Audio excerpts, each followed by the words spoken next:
é um mistério divino, revelado no Novo Testamento, e de uma forma mais clara e mais especial ao apóstolo São Paulo. Vejam como Jesus faz menção à igreja. Nós vemos o Senhor falando sobre a igreja prolepticamente, anunciando a igreja dentro de uma visão profética, quando ele diz: se o teu irmão pecar contra ti, vai ter com ele. Se ele te ouvir, ganhaste ao teu irmão. Se ele não te ouvir, leva ainda 2 testemunhas, e assim por diante. E se ele não te ouvir, então diz a igreja, entrega para a igreja, para que ela possa fazer o julgamento e proceder com a disciplina eclesiástica, conforme as doutrinas da igreja local. Então, até então a igreja não estava fundada.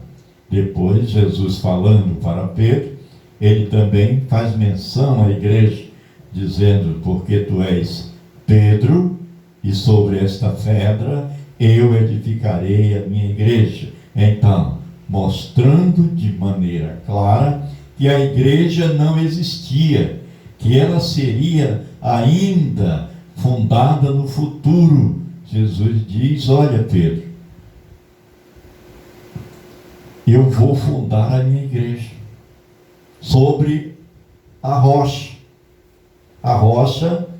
que sou eu, que tu és Petros, e sobre esta pedra eu edificarei a minha igreja, e as portas do inferno não prevalecerão contra ela.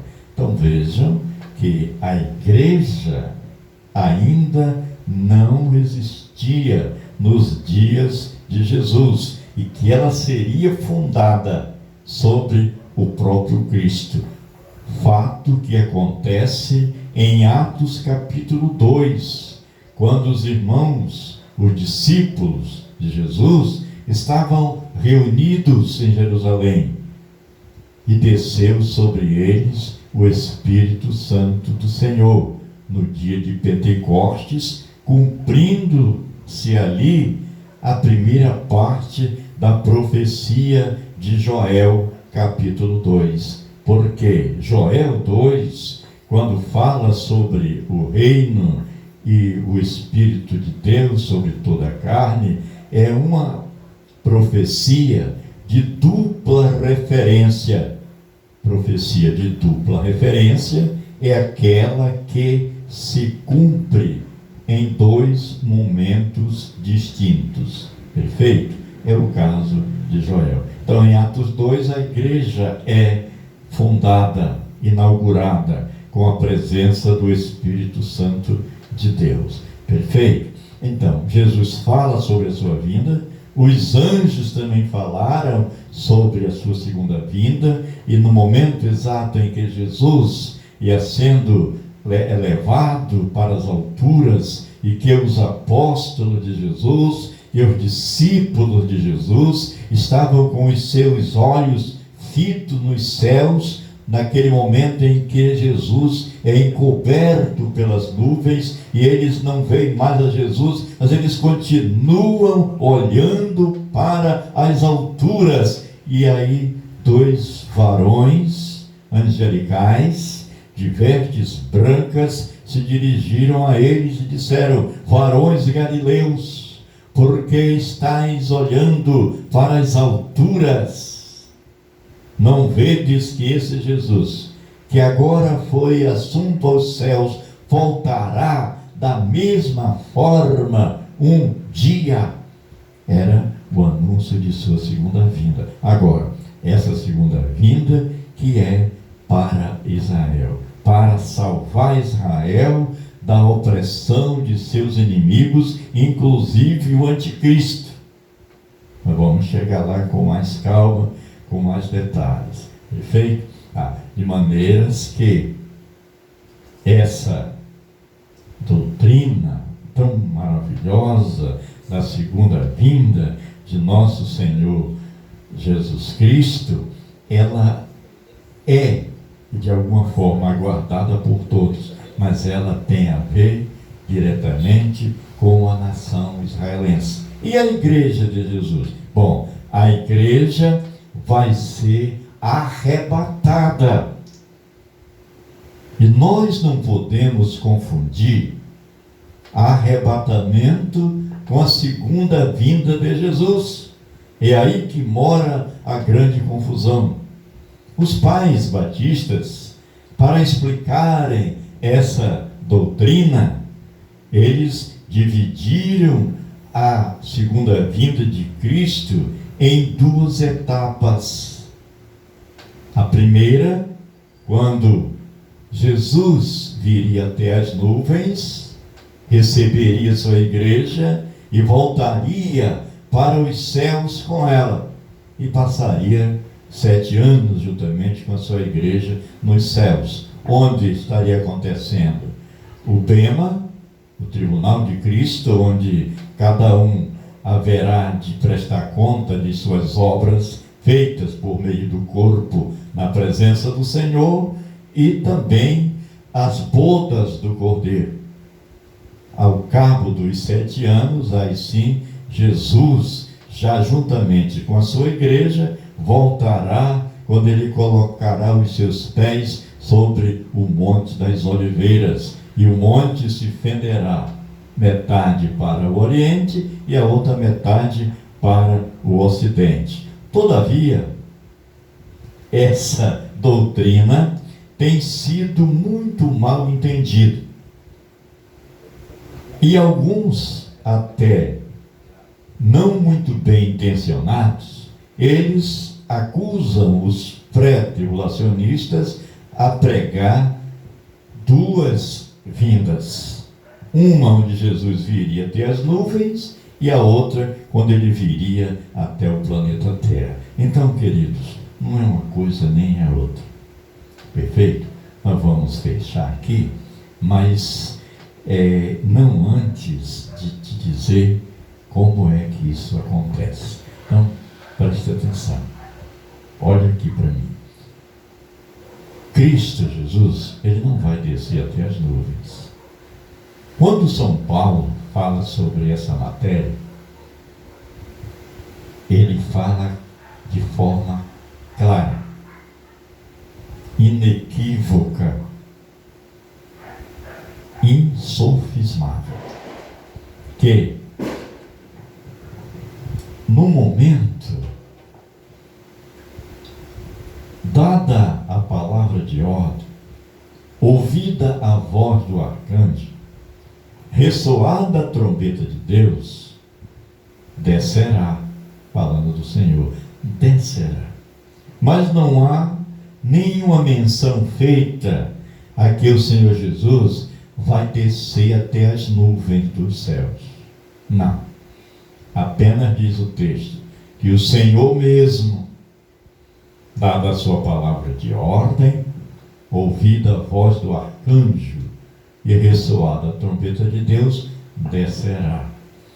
Agora, você lembra que nós falamos de tipos no Velho Testamento, figuras que, olhando com muito carinho, olhando com muita atenção, sem arredar da literalidade da Bíblia, nós podemos ver aí uma figura da igreja, no caso, por exemplo, de Abraão, o pai Abraão, quando ele chama Eliezer, quando ele diz: olha, Eliezer, dispõe-te e vai até Padã Arã e traz de lá uma esposa para o meu filho.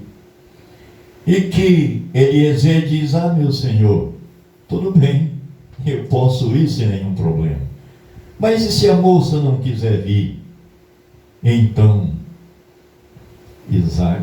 Abraão diz: então, você está desobrigado do compromisso. E ele diz ainda: não seria melhor levar o rapaz para que a moça pudesse ver? E Abraão diz para Eliezer: não faça descer para lá o meu filho.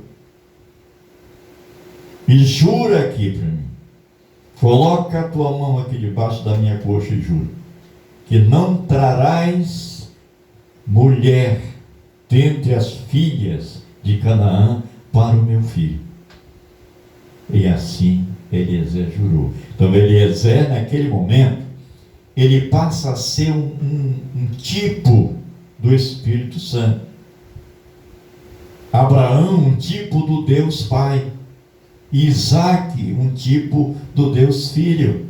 Então o Pai envia o Espírito para preparar uma noiva para o seu filho. E diz: não faça descer para lá o meu filho.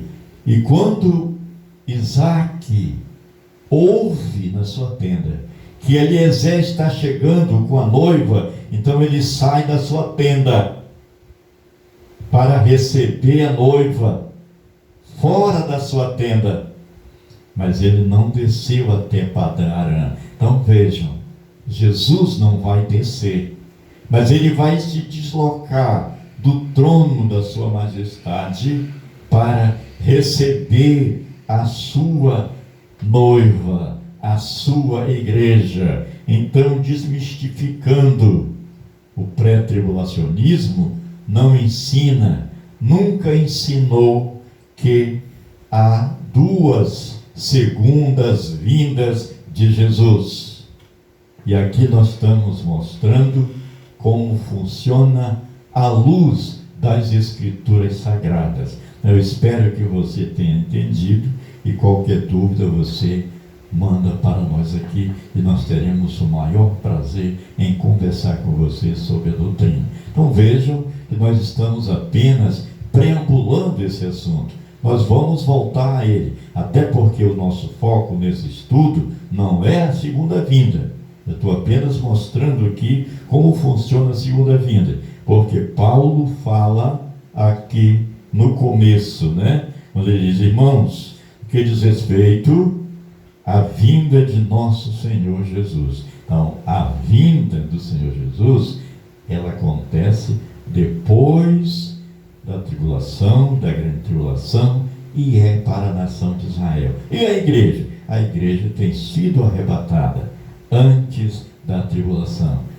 E só depois do arrebatamento da igreja é que o anticristo vai se manifestar. Porque o texto aqui é bem claro, e nós vamos voltar a ele na próxima oportunidade.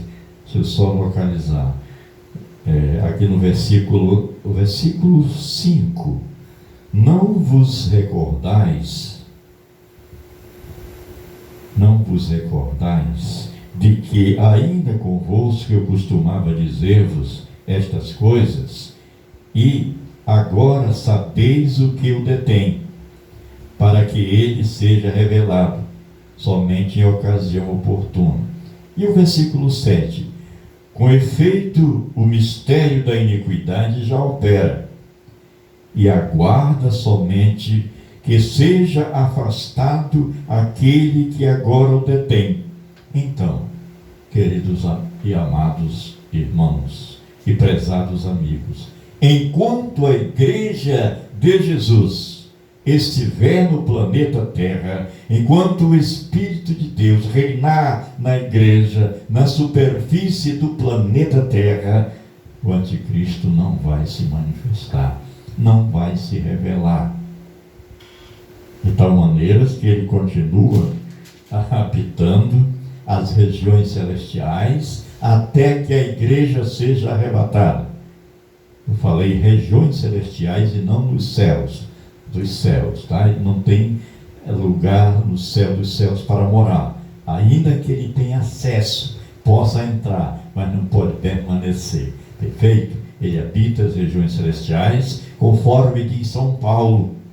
A nossa luta não é contra a carne e nem contra o sangue, mas contra a potestade do ar que habita nas regiões celestiais. Então, quando a igreja for arrebatada, Satanás será lançado para a terra, como diz o Apocalipse. Ai da terra e do mar, porque Satanás foi lançado para lá cheio de cólera. Então, nós precisamos tratar esses temas um por um, mas aqui vai a grosso modo. Que Deus nos abençoe, que Deus te abençoe. Muito obrigado por